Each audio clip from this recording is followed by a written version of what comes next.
VV National Plastic Chairs உடலுக்கு rest சேருக்கு best. Make your child sharper and smarter with SIP Abacus. Book a free trial class today. Aachi hotel sambar மற்றும் ஆச்சி இடிச்ச sambar 50 gram ரூபாய் 20 மட்டுமே.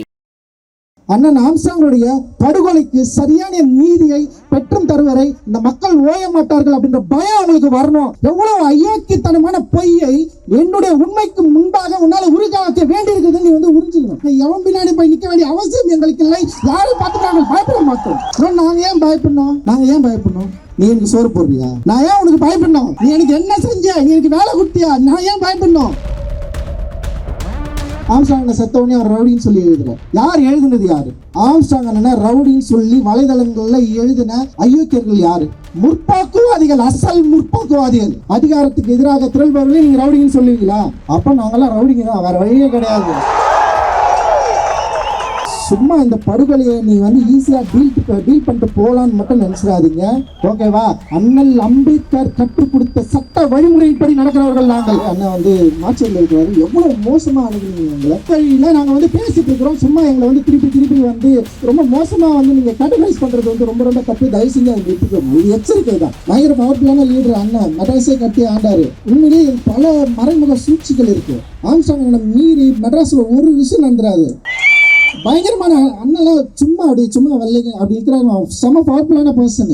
யாரையும் ஒன்மொழி நோக்கி எல்லாம் நகரத்துல நான்லாம் வந்து அவர்கிட்ட போய் தொடர்ந்து வந்து நான் ரொம்ப கோவத்தில் கூட போவேன். போறப்ப நான் வந்து சார் உங்க வேலை என்ன, போய் டைரக்ட் பண்ணுங்க, வேற எதுவும் பண்ணாதீங்க, இதுதான் சொல்லி அனுப்பிச்சிட்டே இருப்பாரு வன்முறை நோக்கி நகரத்துல. அவர் இல்லைன்னொடனே நீங்கெல்லாம் வந்து பயங்கரமா சந்தோஷமா ஜாலியெல்லாம் இருந்துடாதீங்க. இந்த சென்னையை, இந்த மெட்ராஸை எங்களை மீறி யாரும் ஆட்சி செய்யவே முடியாது. அண்ணன் திருமாவளவுக்கு நான் சொல்லிக்கிறேன், தயவு செஞ்சு உங்களுக்கு எதிராக நாங்கள் ஒரு காலம் இருக்க மாட்டோம்னா. உங்களுக்கு எதிராக நாங்க இருக்கணும்.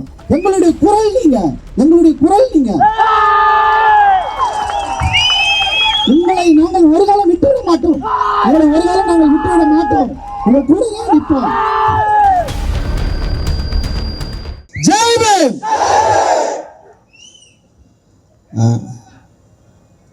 ஜெய் பீம். இது காசுக்காக கூட்டின கூட்டமா? காசு கொடுத்து யாராவது நம்மளை கூப்பிட்டாங்களா? யாருக்காக கூடணும்? அண்ணனுக்காக. அதனால காசு கொடுத்து நம்மளை கூட்டவே முடியாது.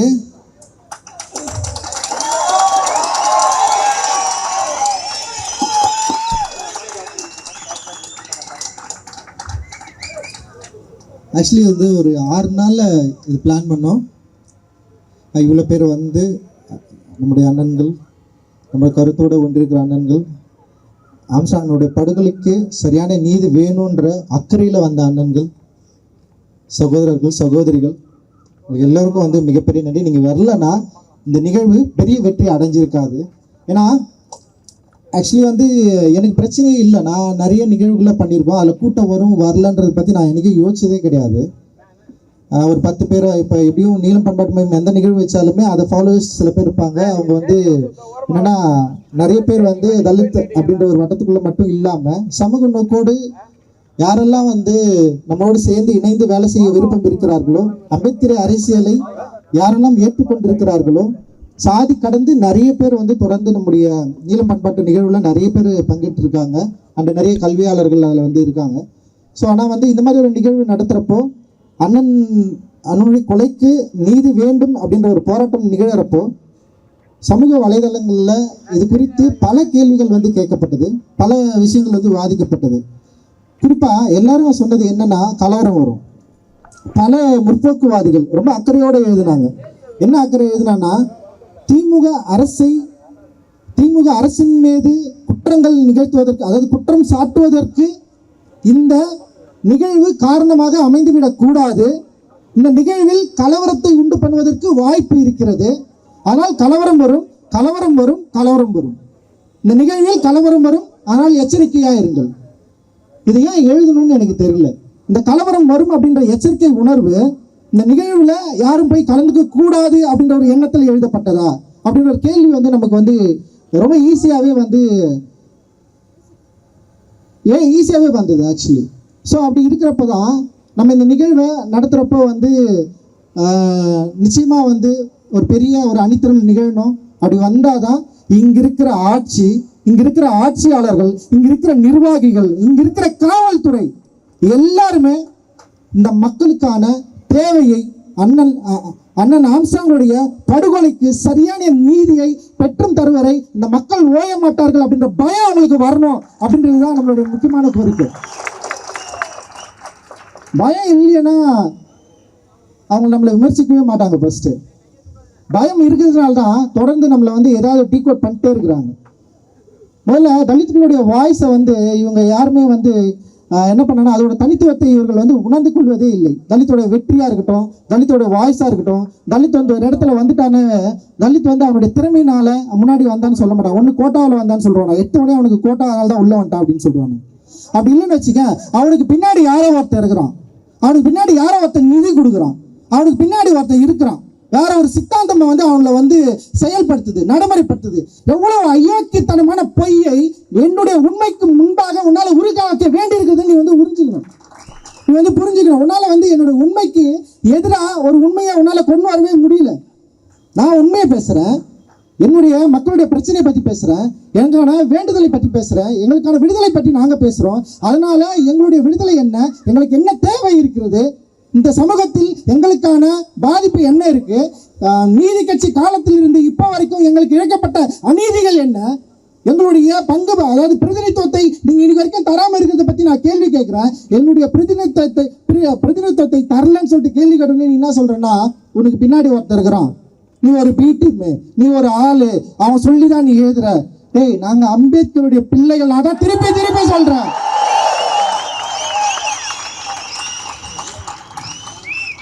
அறிவாசன் அம்பேத்கருடைய பிள்ளைகள், அயோத்திதாசர் பண்டிதர். உங்களால நினைச்சு கூட பார்க்க முடியாத டெக்ஸ்டை கிரியேட் பண்ணவர், நரேஷனை கிரியேட் பண்ணவர் இங்க.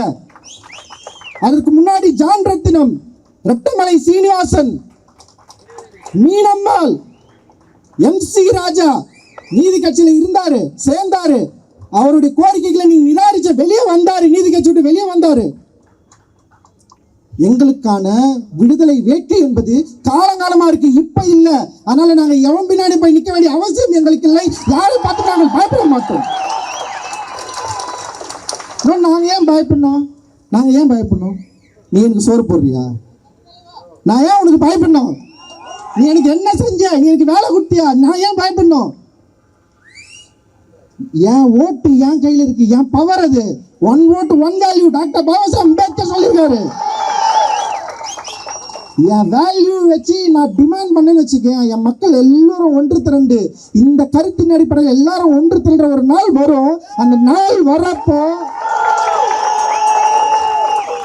நீ என்கிட்ட வரணும், நீ எங்ககிட்ட வரணும், நீ எங்ககிட்ட வந்து நிக்கணும். நீங்கள் எங்களுக்கு உதவி செய்யுங்கள் அப்படின்னு வருவ. இன்னைக்கு வந்து ரொம்ப ரொம்ப கேட்டகரைஸ் பண்ற. ஒரு கேள்வி கேட்டாலே வந்து உடனே வந்து இவர்களுக்கு பின்னாடி இது இருக்கிறார்கள், உடனே வந்து கேட்டகரைஸ் பண்ணி யாரு கூட்டின்னு வர? எங்க வீட்டுல இருந்து ஒரு அண்ணனை கூட்டு வந்து நிக்கிற நீ பாரு. அவருடைய குரல் தான் சமூகத்துக்கு தேவையான குரல். என் குரல் வந்து பிரிச்சிடுமா? நோயுடைய ஒரு சமூகத்தை நோய் இருக்குதுன்னு சொல்றதுல என்னுடைய பிரச்சனைன்றது வந்து சரியானது. இந்த சமூகம் நோயுடைய சமூகமா இருக்கு. அந்த சமூகத்தை, நோயுடைய சமூகத்தை சரி செய்யணும்னா முதல்ல சரியான மருத்துவர்கள் தேவை. அந்த நோயை கண்டறிய வேண்டிய தேவை நமக்கு இருக்கு. ஸோ நோய் இருக்குன்னு நம்ம சொன்னோன்னு வச்சுக்க, உடனே வந்து இவன் தான் நோயை பரப்புறான், சமூகத்தில் பிரிவினையை உண்டாக்குறான். சமூகம் சரியாவதற்காக வேலை செய்திருக்கின்றோம் பல நூற்றாண்டுகளாக. இப்ப கிடையாது. ஐயன் திருவள்ளுவன் காலத்திலிருந்து பிறப்புக்கும் எல்லாம் இருக்கும், சும்மா கிடையாது. ஆண்டாண்டு காலமாக ஃபைட் பண்ணிட்டே இருக்கிறோம். ஆனா நீ என்ன பண்ற? அண்ணன் ஆம்ஸ்ட்ராங் செத்தவனே அவர் ரவுடின்னு சொல்லி எழுதுற. யார் எழுதுனது? யாரு? ஆம்ஸ்ட்ராங் அண்ணனை ரவுடின்னு சொல்லி வலைதளங்கள்ல எழுதின அயோக்கியர்கள் யாரு? முற்போக்குவாதிகள், அசல் முற்போக்குவாதிகள். ஃபர்ஸ்ட் என்ன பண்ணா? பிஜேபி எழுதுனான், அவரு வந்து தப்பானவர் அப்படின்னு சொல்லு. உடனே இன்னொரு டீம் இறங்கிச்சு, டிஎம்கே ஐடிவிங்க ஃபுல்லா இறங்கி அண்ணனை வந்து தப்பா எழுதுது. ஸோ உங்களுக்கெல்லாம் வந்து கொஞ்சம் கூட யோசனையே கிடையாதா? அதிகாரத்துக்கு எதிராக திரள்பவர்களே நீங்க ரவுடிங்கன்னு சொல்லுவீங்களா? அப்ப நாங்கெல்லாம் ரவுடிங்க தான், வேற வழியே கிடையாது.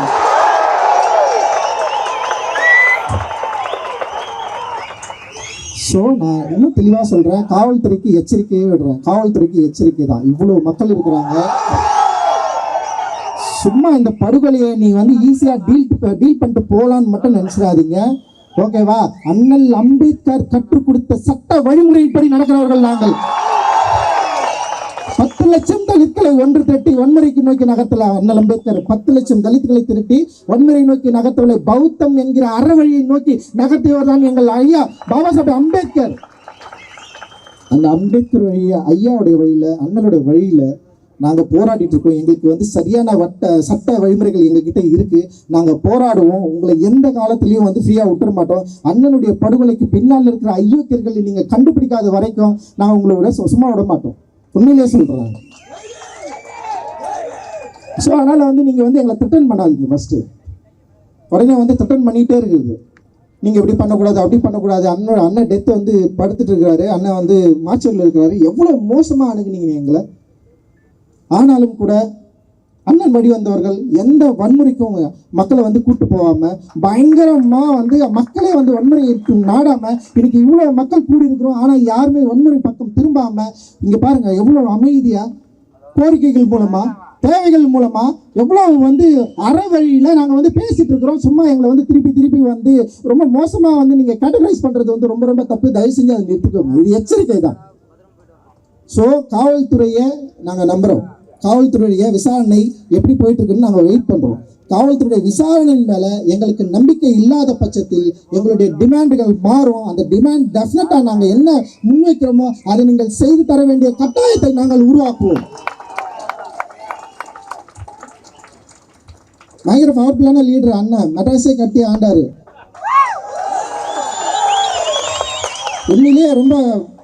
உண்மையிலேயே பல மறைமுக சூழ்ச்சிகள் இருக்கு. அண்ணல் அம்பேத்கர் ஆம்ஸ்ட்ராங் அண்ணனுடைய பவரை புரிஞ்சுக்க, அதாவது அந்த பவரை வந்து அவங்க வந்து காலி பண்ணுறதுக்கு பெரிய சூழ்ச்சி தான் நிகழ்ந்திருக்கு. இதில் ஆம்ஸ்ட்ராங் அண்ணனை மீறி மெட்ராஸில் ஒரு விஷயம் நடந்துடாது.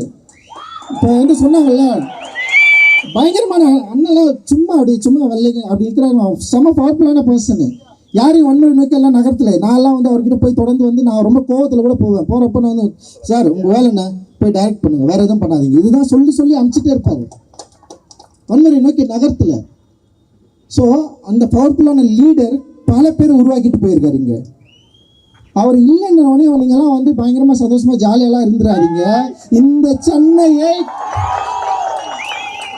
இந்த மெட்ராஸை எங்களை மீறி யாரும் ஆட்சி செய்யவே முடியாது.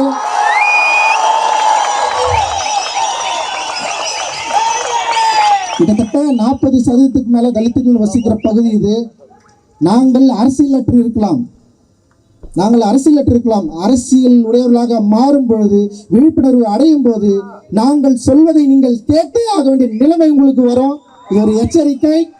நீங்கள் வந்து அண்ணன் இல்லைன்னு சொன்னோன்னே நீங்கள் ஈஸியாக டீல் பண்ணுற மாதிரி வந்து யோசிச்சிடாதீங்க.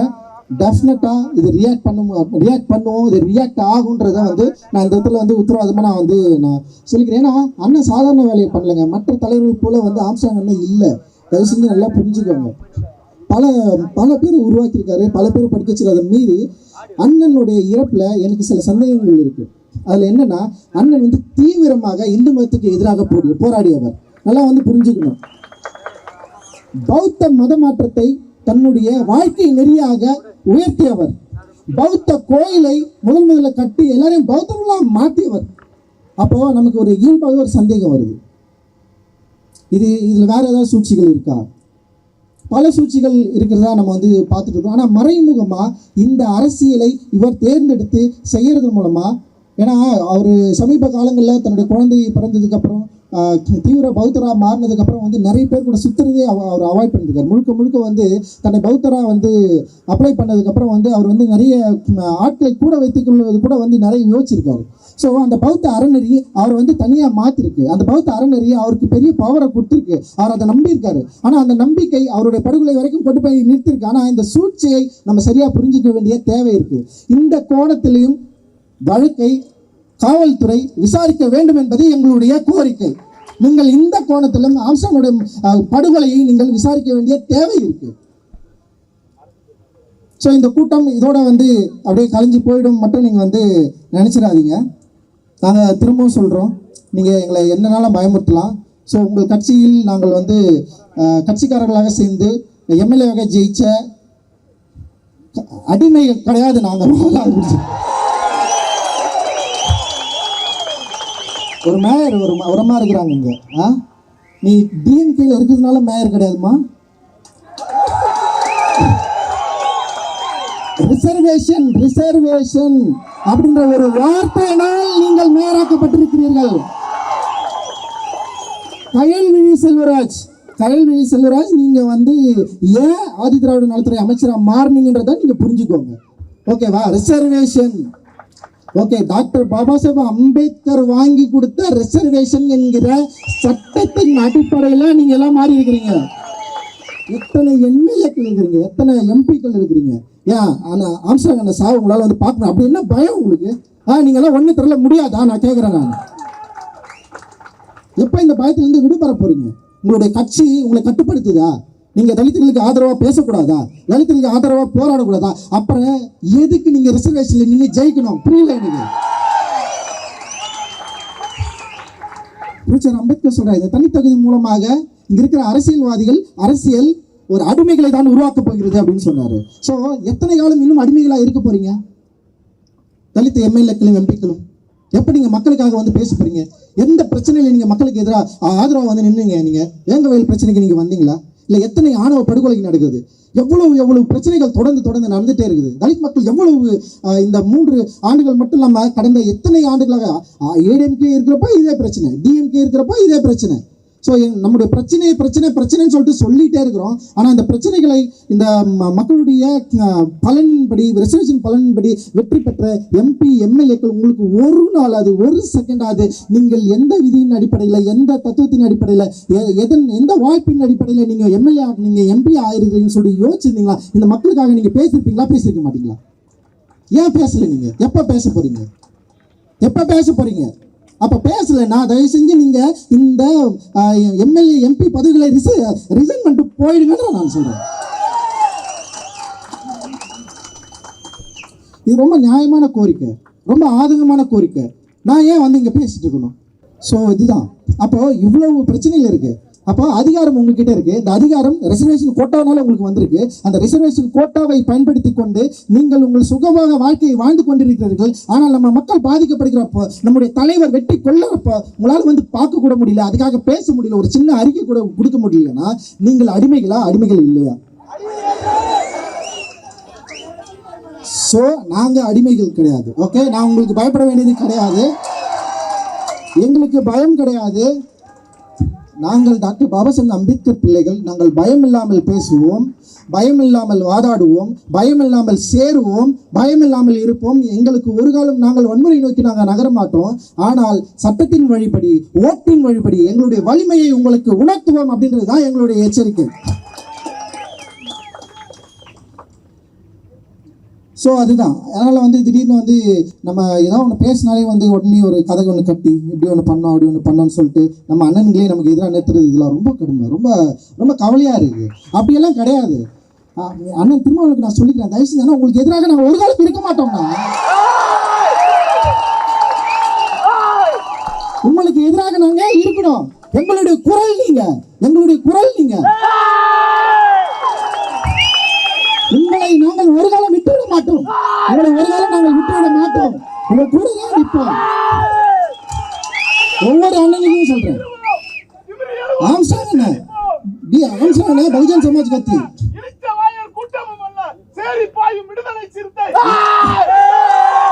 அதுதான் பகுஜன் சமாஜ் கட்சியை சேர்ந்த ஆம்ஸ்ட்ராங் அண்ணன். நான் ஒரு நீளம் பண்பாட்டு மையம்னு சொன்ன ஆரம்பிக்கிறேன் வச்சுக்கேன். அண்ணன் எனக்காவது கூப்பிட்டு எனக்கு கேட்டிருக்கேன், நீ ஏன்ப்பா புதுசாக ஒரு அமைப்பு ஆரம்பிக்கிறேன்னு. கேட்கவே இல்லை.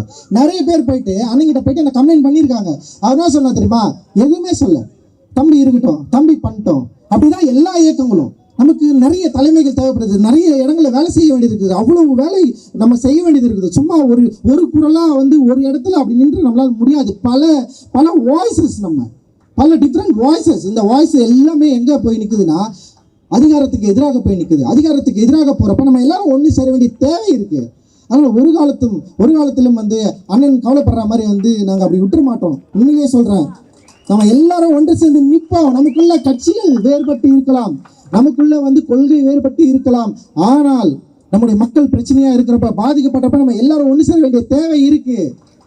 ஸோ இங்கே இருக்கிற அரசியல் நம்மளை வந்து பிரித்தாளும் சூழ்ச்சியில் நிகழ்ந்துட்டு இருக்கு. ஆல்ரெடி வந்து இங்கே பட்டியலின சமூகத்தில் இருக்கிற 3 டாமினேட் காஸ்ட்டை வந்து தனித்தனியாக பிரிச்சுட்டாங்க. யார் பிரிச்சுது?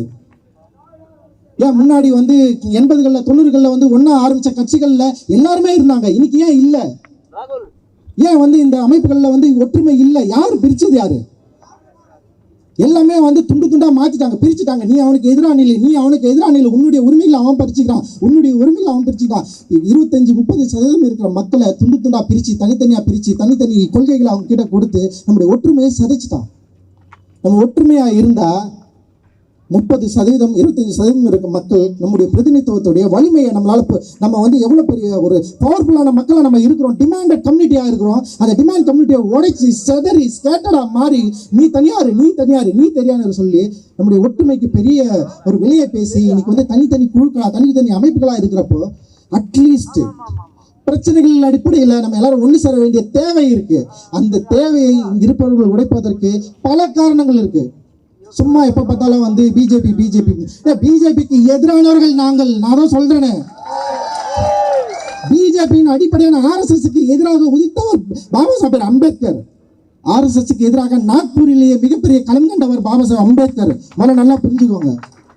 பிஜேபி ஒரு காலம் எங்கள் பகுதியில் வராது, வரவும் விட மாட்டோம். நாங்கள் திருப்பி அதுதான் சொல்றோம், பிஜேபிக்கு நேர் எதிரானவர்கள், பிஜேபிக்கு நேர் எதிரானவர்கள்.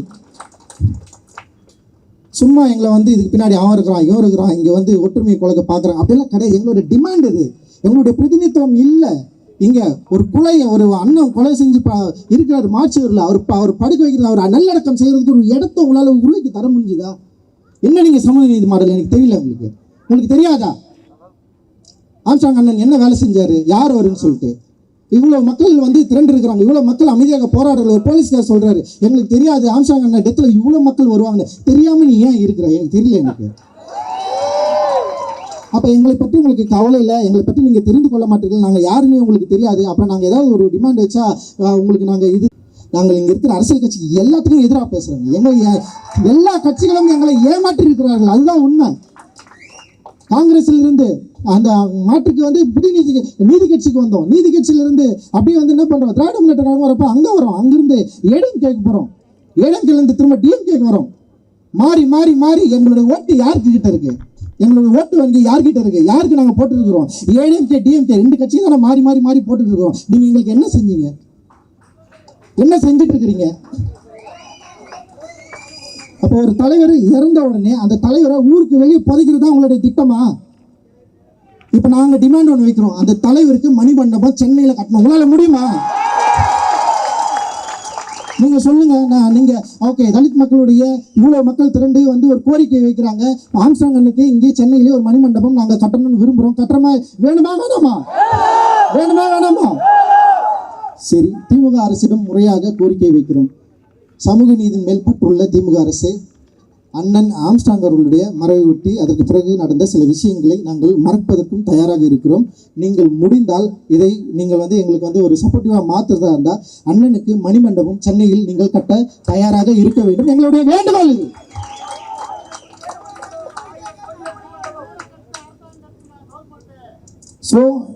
ஸோ எங்களுக்கு டிமாண்ட் வைக்க நிறைய இருக்குது. ஏன்னா எங்களுடைய பிரதிநிதித்துவம் இதுவரைக்கும் சரியாக கொடுக்கப்படவில்லை. நாட் ஒன்லி டிஎம்கே, ஏடிஎம்கே, அந்த எந்த கட்சியாக இருந்தாலும், இன்னும் ஈவன் கம்யூனிஸ்ட் கூட நான் வந்து சொல்கிறேன், எல்லார்கிட்டையும் நான் சொல்கிறேன், எங்களுடைய பிரதிநிதித்துவம் உங்களுடைய கட்சியில் சரியாக இல்லை. எங்களுடைய மக்களுடைய தொகைக்கு ஏற்ப நீங்கள் பிரதிநிதித்துவத்தை அளிக்கவில்லை. எங்களுடைய அடிப்படை உரிமையான ரிசர்வேஷன் மூலமாக எங்களுக்கு நீங்கள் ஒதுக்கிய எம்எல்ஏ சீட்டுகள், எம்எல்ஏக்களும் எம்பிக்களும் ஒரு நாளும் தலித் மக்களுடைய பிரச்சனை பற்றி பேசவே இல்லை. ஆனால் அவர்களை முதல்ல வந்து டிஸ்குவாலிஃபை பண்ணி அவங்க எல்லாருமே வந்து நீங்கள் வந்து எம்எல்ஏ எம்பியிலேருந்து நீக்குங்க அப்படின்றத வந்து நாங்கள் இங்கே கோரிக்கையாக வைக்கிறோம். இன்னொன்று முக்கியமாக, ஏன்னா இது வந்து சும்மா விடுறதுக்கு, இதுக்கப்புறம் தலித் பிரச்சனைகள் ஏதாவது நடந்தா இங்க இருக்கிற ஆதிதிராவிட நலத்துறை அமைச்சர், ரிசர்வேஷன் மூலமாக வெற்றி பெற்ற எம்பி, எம்எல்ஏக்கள் அண்ட் மேயர் நீங்க எல்லாம் வந்து பாக்கணும்னு வச்சுக்கீங்களேன், உங்களை வந்து சும்மா விட மாட்டேன். பேச சொல்றேன், முற்றுகை போராட்டம் தான் உங்களுக்கு. எவ்வளவு நாள் நீங்க இப்படியே இருக்க போறீங்க? எவ்வளவு நாள் எங்களை ஏமாத்திட்டு இருக்க போறீங்க? அப்படி இல்லையா, நாங்க வந்து டிஎம்கே தான், நாங்க ஏடிஎம்கே தான், நாங்க எந்த கட்சி தான் சொல்றீங்கன்னா ரிசர்வேஷன் கோட்டாவை பயன்படுத்தாதீங்க. அவ்வளவுதான் நான் சொல்லுவேன். நிறைய கோபம் இருக்குது. ஓகேவா? அந்த கோபம் என்பது நம்மளுடைய ஆதங்கம். இத்தனை நாட்களாக நாங்கள் வேண்டி விரும்பி எதிர்பார்த்து கொண்டிருந்தது. இந்த மாற்றம் நிகழவே இல்லை. இந்த மாற்றம் எப்போது நிகழும்னு சொல்லிட்டு பல தலைமுறைகளாக காத்து கொண்டிருக்கிறோம். ஆனால் தலைமுறை கடந்த பின்பும் நீங்கள் தொடர்ந்து என் மக்களுடைய பிரச்சனைகளை, வன்கொடுமைகளை பற்றி நீங்கள் துளியும் ஆராயாமல் அந்த பிரச்சனையை அண்டர்ஸ்டாண்ட் பண்ணிக்காம நீங்கள் மற்ற சாதி பிரச்சனைகளும் தலித் சாதி பிரச்சனைகளும் ஒரே மாதிரி அணுகிறது தான் இதோட பிரச்சனை. அது முதல்ல தயவு செஞ்சு இதை புரிஞ்சுக்கோங்க. மற்ற சாதி பிரச்சனை வேற, தலித் பிரச்சனைகள் வேற, அதுவும் இதுவும் கிடையாது. இப்போ உயர் சாதி வர்க்கம் அப்படின்னு சொல்கிற ஓபிசி இல்லை எம்பிசி இல்லை அந்த பிசி சாதியில் இருக்கிற சாதி ஒடுக்குமுறையும் எஸ்சி ஒடுக்குமுறையும் வேற. நீங்கள் ரெண்டுத்தையும் ஒன்றா வச்சு எல்லாமே ஒரே சாதி அமைப்பு அப்படின்னு எல்லா சாதியும் ஒரே மாதிரியான பிரச்சனையை தான் ஹேண்டில் பண்ணுதுன்னு நினைக்காதீங்க. அப்படி நினைக்கிறதெல்லாம் இங்கே பிரச்சனையே. அப்போ நீங்கள் அறியாமையில் இருக்கிறீர்கள். உங்கள் அறியாமையை சரி செய்வதற்கான வேலையை நீலம் பண்பாட்டு மையம் இங்கே இருக்கிற தோழர்களும் நாங்கள் செய்வோம் அப்படின்னு நான் இந்த நேரத்தில் உறுதி கூறுகிறோம். அண்ட் உண்மையிலே ரொம்ப மகிழ்ச்சியான ஒரு எழுச்சியாக நான் இது பார்க்குறேன். ஆம்ஸ்ட்ராங் அண்ணனுக்கு பிறகு இங்கே சென்னையை நோக்கி இருக்கிற நிறைய மக்களுக்கு ஒரு சின்ன மனத்தடங்கள் இருந்தது. இதற்கு பின்னாடி இதுக்கப்புறம் யார் அதை இது ஹேண்டில் பண்ண போகிறாங்க, மக்கள் கூடுவாங்களா கூட மாட்டாங்களா அப்படின்னு ஒரு பிரச்சனை இருக்கிறப்போ ஆம்ஸ்ட்ராங் அண்ணனுக்காக அவருடைய படுகொலைக்கு நீதி வேண்டி இவ்வளோ மக்கள் நம்ம கூடியிருக்கிறோம்ல, இதுவே மிகப்பெரிய அறைகூவலாக நான் பார்க்குறேன். மிகப்பெரிய வெற்றியாக இதை பார்க்குறேன். தன்னார்வத்தோடு கலந்து கொண்ட ஒவ்வொரு சகோதர நெஞ்சங்களுக்கு என்னுடைய மிகப்பெரிய நன்றியையும் ஜெய்பையும் கலந்த வணக்கத்தையும் நான் தெரிவிச்சுக்கிறேன். இது ரொம்ப சாதாரண விஷயம் கிடையாது. இது ஒரு எழுச்சி. இந்த எழுச்சியை சரியாக புரிந்து கொள்ளுங்கள். நீங்கள் உடனே இது ஒரு கேட்டகரிஸ் வச்சு ஒரு ஜாதி ஒரு மனநிலையை நீங்கள் பார்ப்பீங்கன்னா உங்களுடைய மிக மோசமான பிற்போக்குத்தனமுடையவர்கள் வேற யாரும் இருக்க மாட்டார்கள். ஸோ எங்களுடைய டிமாண்ட் நீலம் பண்பாட்டு மையம் இதில் நாங்கள் வச்சிருக்கிறோம். இந்த டிமாண்டை நாங்கள் உங்களுக்கு எல்லாருக்குமே நாங்கள் கொடுத்துருக்குறோம். நீங்கள் எல்லாருமே இதை வாங்கிக்கலாம். இதை வலைதளங்களில் நாங்கள் ரிலீஸ் பண்ணுறோம். அண்ட் இந்த நிகழ்ச்சிக்கு ஒத்துழைப்பு தந்த அனைத்து நல் உள்ளங்களுக்கு எங்களுடைய மிகப்பெரிய நன்றியை காணிக்கையாகிறோம். அதோடு தயவு செஞ்சு இங்கே நம்ம எப்படியே பிரிஞ்சு போயிட வேணாம். நிறைய பிரச்சனைகள் தொடர்ந்து நிகழ்ந்துட்டே இருக்கு. அது யார் ஹேண்டில் பண்ணுறது, யார் செயல்படுத்துறதுன்ற நிறைய கவலைகள் இருக்குது. நிச்சயமா நீலம் பண்பாட்டு மையம் மக்களுக்கான தலித் மக்களுக்கான பிரச்சனையை வெரி ஸ்ட்ராங்கா எந்த காம்ப்ரமைஸும் இல்லாம செய்யும் அப்படின்னு நினைக்கிறேன். இதுக்கு பின்னாடி எந்த விதமான வேலையும் இல்லை. இது முழுக்க அம்பேத்கர் பாதையில் பாபா சாஹேப் அம்பேத்கரை ஏற்றுக்கொண்ட ஒரு மாணவனாக எல்லாருமே நாங்கள் இங்கே இருக்கிறோம். இந்த சமூகத்துக்காக பிரச்சனைகளுக்காக தொடர்ந்து போராடுவதற்கும் களம் கொடுவதற்கும் நாங்கள் தயாராக இருக்கிறோம். நம்ம எல்லாரும் ஒன்று சேர்ந்து போராட வேண்டிய தேவை இருக்கு. ஏன்னா நம்முடைய பவரை காட்ட வேண்டியது இருக்கு. டிமாண்டை உருவாக்குகிற ஒரு கம்யூனிட்டியாக நம்ம மாற வேண்டிய தேவை இருக்கு. நம்ம மாறுவோம். மாறுறதுதான் அண்ணன் ஆம்ஸ்ட்ராங் அவர்களுக்கு நம்ம செய்கிற மிகப்பெரிய காணிக்கையாக இருக்கும்னு நான் நினைக்கிறேன். நிச்சயமா காவல்துறையும் திமுக அரசும் இங்கே இருக்கிற நிர்வாகமும் இந்த வாய்ஸை கரெக்டாக எடுத்துப்பாங்க அப்படின்னு நினைக்கிறேன். இதை ஒரு விமர்சனமாக சரியாக புரிஞ்சுப்பாங்கன்னு நான் நினைக்கிறேன். இதை எதிர்மறையில் வைக்க வேண்டிய விருப்பம் எங்களுக்கு கிடையாது. எங்களுக்கு எங்களுடைய சரியான நியாயமான கோரிக்கைகள் நிறைவேற்றப்பட வேண்டும் அப்படின்றதான் எங்களுடைய டிமாண்டு. அந்த டிமாண்டை நாங்கள் உங்களிடம் வைத்திருக்கிறோம். நீங்கள் சரியாக இதை கண்டுகொள்வீர்கள் என்று நம்புகிறோம். அந்த வகையிலே நாங்கள் இங்கிருந்து விடைபெறுகிறோம். ஜெய் பீம். மகிழ்ச்சி. Jai Bhim. VV National Plastic Chairs. உடலுக்கு ரெஸ்ட், சேருக்கு best. Make your child sharper and smarter with SIP Abacus. Book a free trial class today. Aachi hotel sambar மற்றும் ஆச்சி இடிச்ச சாம்பார் 50 கிராம் ரூபாய் 20 மட்டுமே.